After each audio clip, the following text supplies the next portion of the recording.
What up, YouTube? Coming at y'all with some more car content. For those of you that's been following me for a while, I'm pretty sure you already know I got an 85 Monte Carlo Super Sport. For my new subscribers, give y'all a little peek at it. I will do a video, another video real soon. Just a little walk around. It's kind of hot right now, so I'm standing in the shade. But yeah, so backstory on this car. It's a 85 Monte Carlo SS. I bought this car back in 2017. In the midst of looking for a 64 and older Impala, I was watching this car. I was going to check out 64 and older Impalas, man. I was just uh, disappointed with a lot of the cars I was going to check out. People didn't have the paperwork that was missing everything. There was rust buckets and just a lot of stuff. And like I said, in the midst of that, I was watching this car. This car unmolested. It got original paint, things like that. So I was like, man, that's a cool car. And the guy wound up dropping the price. So I was like, let me go grab this car for somebody else, scoop it up or whatever. So long story short, went and bought the car, drove it home, been in my garage ever since. Been working on it, did quite a few things to it, especially on the inside, a few things on the motor, headlights, got a lot of new parts for it, a lot of aftermarket suspension stuff that I'm going to put on. But yeah, so recently, I had the idea again. I'm like, man, I still do want a 64 and older Impala. So what I did was I listed the car for a trade or sale, and I got a lot of different messages, a lot of different trade offers and things like that. So I decided to entertain a couple, and it just reminded me, like, damn, man, that's why I don't like selling stuff. I literally own every car I ever had since a teenager, except for one. I don't like selling stuff because it's like people be BSing. A lot of people even get mad at me because I don't like selling stuff. I'm the type of guy, people see cars sitting in, a lot of times I have a car sitting like at my grandmother's house or something, and people be knocking on the door trying to buy it. I'm that type of guy who like, nah, I don't want to sell it, man. I just don't. Either somebody gonna offer you something stupid or just, dealing with weirdos a lot of times. So like I said, I entertained a couple offers. I actually went to go check out a 64. A guy messaged me, he was like, hey, I got a 64 Impala, I trade you for it. So I'm like, oh, okay. Where you stay, I come check it out, whatever. So, he sent me a few pictures, then he sent me the address or whatever. Wasn't around the corner. It was like probably 30 minutes away. I think it's like, well, I don't know, maybe 30 miles, so maybe 40 minutes away. Um, Jumped in the truck, went on, checked it out.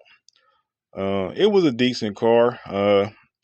It had some rust, but it had, probably the equal number of cons as it did pros.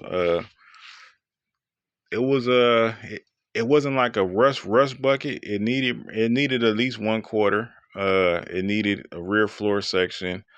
Needed some panels changed. Like the fender was dented. It had a big ass dent in the fender, which it possibly could have been fixed. But sometimes it's cheaper just to buy a fender than the amount of hours it would take to fix it. But I think it was a total for the fender. It was missing all the interiors, missing a lot of the glass. Drivetrain obviously probably was no good. It pretty much sat in the field. On top of that, they didn't have any paperwork or not a registration, not nothing. Just it was just they pulled it out of a field, out of state, pretty much out the computer. So I don't have any knowledge of the car. But with that being said, it's still what I wanted, and I was willing to do a straight trade. But I get there, and the guy's there, and he's like, matter of fact, it's not even the guy I spoke to.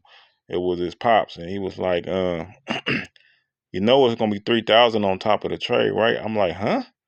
Because they had told me that from the start. I wouldn't have personally even went and checked the car out. Because when I put the ad, my ad was trade. I didn't put trade plus cash or none of that. Because in my head, when you trade something plus cash, it's equivalent to buying another car. And I got a lot of cars. It was just a situation like, damn, I'm not really working on this car right now. It's been sitting up. Let me trade it for something that I probably work on, just a straight trade or whatever. So kind of a waste of time.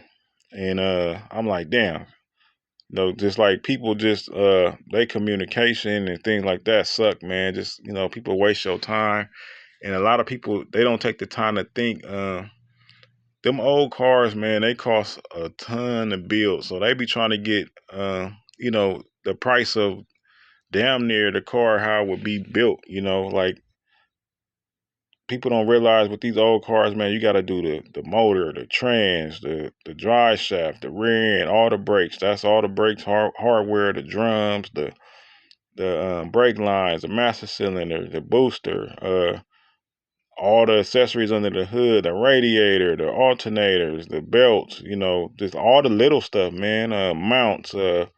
That one, the grill was messed up, so you need a front grill.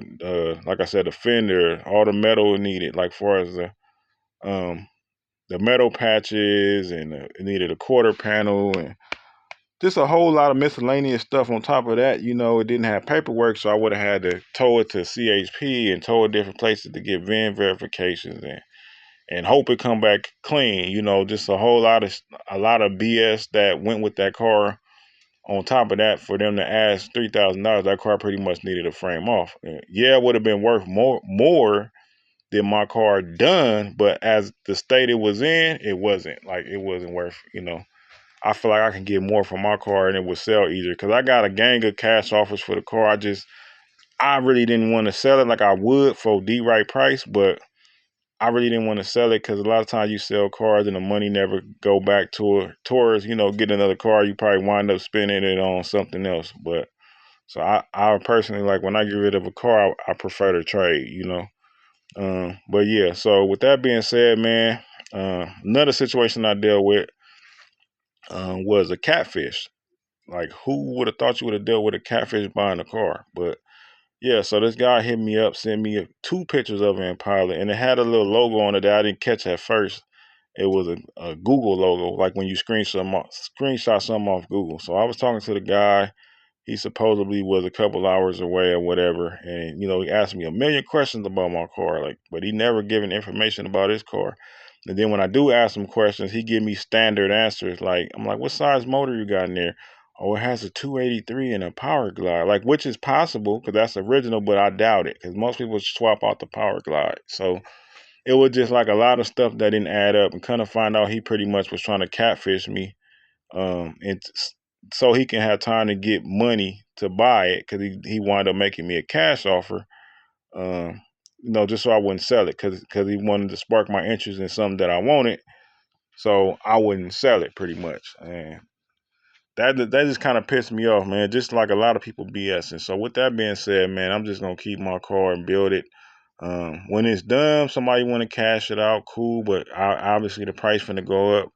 Anybody that know me, I put my foot in shit when I build stuff. I don't play no games. I build nice stuff. I'm not a perfectionist. I don't got OCD or nothing like that.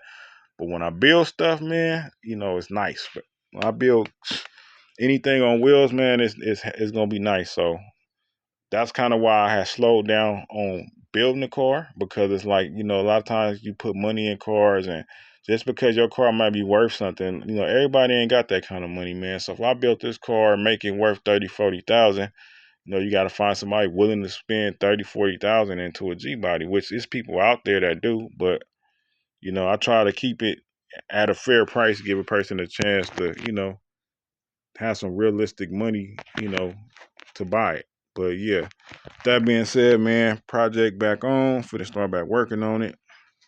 Um, this car is pretty much an easy build. Like I said, unmolested. I don't have to worry about rechroming nothing, repolishing nothing. It's a Monte Carlo SS, so it's all paint. Been working on the door panels. I did color master these a while ago, do some alpines in there. These actually cost, these door panels actually cost more than the dual speaker ones that you see in most of them, because I don't know, I don't even know why, I can't say a reason, but I didn't want the dual speakers. I wanted something that looked more original, closer to what originally would have came in the car. So yeah, I just went ahead and paid the price. I am gonna still be working on the Regal. I'm not gonna start working on that. Been working on it, as you can see. I snatched all the vinyl trim off. Been going back and forth on if I wanted to go with another vinyl top, or I want to make it a hard top. Not sure yet, but yeah, I am still working on it, y'all. So y'all still gonna get videos on that too. But yeah, man, just want to update y'all on what's been going down. But yeah, all right, y'all.